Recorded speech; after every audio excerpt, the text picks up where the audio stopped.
Hey, Mike, thank you again. This is number 3 in our series on Galatians.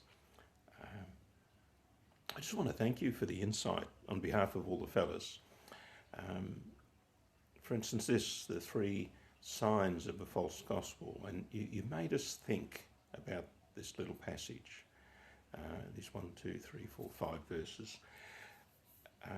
That the false gospel is troubling, and yeah, I wish I could have gone back to the 20 or 17 or 18-year-old Rob who got sucked into a very legalistic church because there were troubling feelings and I didn't recognise them. And it's no gospel, it's not good news, as you said, the second thing, and it brings a curse. You said, give us an example of a false gospel, and I had this funny image went through my mind. Imagine if somebody said to you, I'm going to give you $1 million. And you, wow, you're going to give me $1 million? Yes. Give me your bank account number. You give them your bank account number. And you're amazed. A gift, $1 million. But then imagine somebody else saying, I'm going to give you $1 million. All I need you to do first, and suddenly there's alarm bells, isn't there?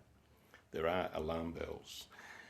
He might say, see that 500-foot high pile of rocks? I want you to shift that half a mile over there into that quarry by hand, and I'll give you $1 million. It's not really good news. And I've got to say, that's what my first life in the church actually felt like. If you will keep the Sabbath every week correctly and not carry any burdens, remember how Jesus challenged that again and again in the Gospels. If you will make sure you don't let any unclean food pass your lips for the rest of your life,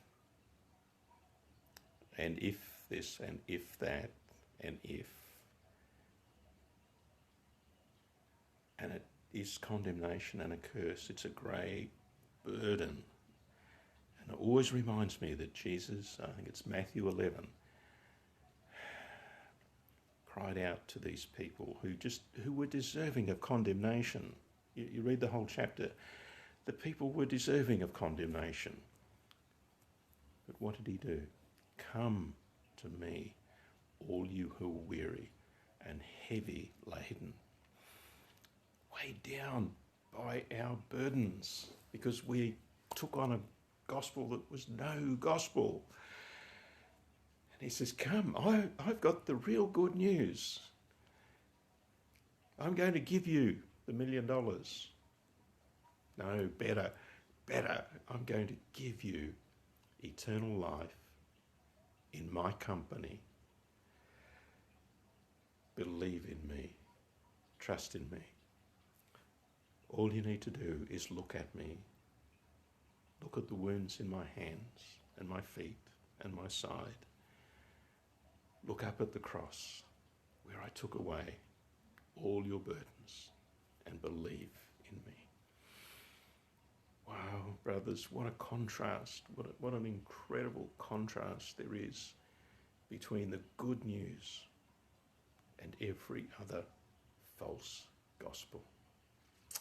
Oh, Mike, thank you for drawing us in to really meditate on how wonderful the gospel of Jesus on that cross is.